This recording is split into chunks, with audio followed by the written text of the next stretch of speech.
বিএনপির মহাসচিব তিনি একটি বক্তব্য দিলেন যে একটি নতুন দল জনগণের কাছে আসছে, তারা দাঁড়িপাল্লা মার্কায় ভোট চাচ্ছে, তারা হচ্ছে যুদ্ধ অপরাধী। তাহলে আপনার নেত্রী যে তাদের যে মিথ্যা মামলা বলল, তাদের মুক্তি চাইল, তাদের বিচার নিয়ে প্রশ্ন তুলল, আজকে কি আমরা বলবো না যে বেগম খালেদা জিয়ার বিরুদ্ধে আপনারা অবস্থান নিয়েছেন? সংগ্রামী বন্ধুরা আমার, মির্জা ফখরুল ইসলাম আলমগীর কাছের ঘরে বসে ঢিল ছুড়বেন না। আমরা জানি আপনার পিতা চোখা রাজাকারের কথা আমরা ভুলে যাইনি। একজন যুদ্ধ অপরাধী এবং পাকিস্তানের পক্ষে অবস্থানকারী সন্তান হিসেবে আজকে আপনি মুক্তিযুদ্ধ নিয়ে নতুন নতুন যুদ্ধ অপরাধী তৈরি করার চেষ্টা করছেন।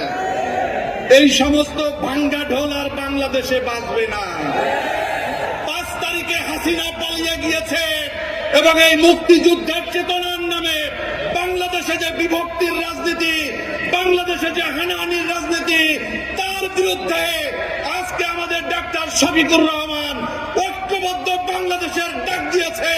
তাই বাংলাদেশ লিবার পার্টি আমরা বিএনপি ছেড়ে আমরা এখানে অবস্থান নিয়েছি। বন্ধুরা, আগামী 12 তারিখে ইসলামী ছাত্র শিবির যেভাবে 5টি ক্যাম্পাসে বিজয় অর্জন করেছে, আমরা জামাত ইসলামীর নেতৃত্বে আগামী বাংলাদেশে আগামী 12 তারিখে এই জাতীয় সংসদ নির্বাচনেও বিজয় ছিনিয়ে আনব ইনশাআল্লাহ।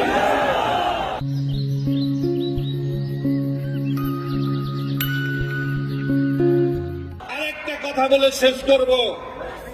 আব্দুল্লাহপুর থেকে শুরু করে সদরঘাট পর্যন্ত বিগত আওয়ামী লীগের সময়ে আওয়ামী লীগ, যুবলীগ, ছাত্রলীগ, স্বেচ্ছাসেবক লীগ, শ্রমিক লীগের যে অফিসগুলো ছিল, আপনারা সবাই জানেন কোন কোন জায়গায় অফিস ছিল।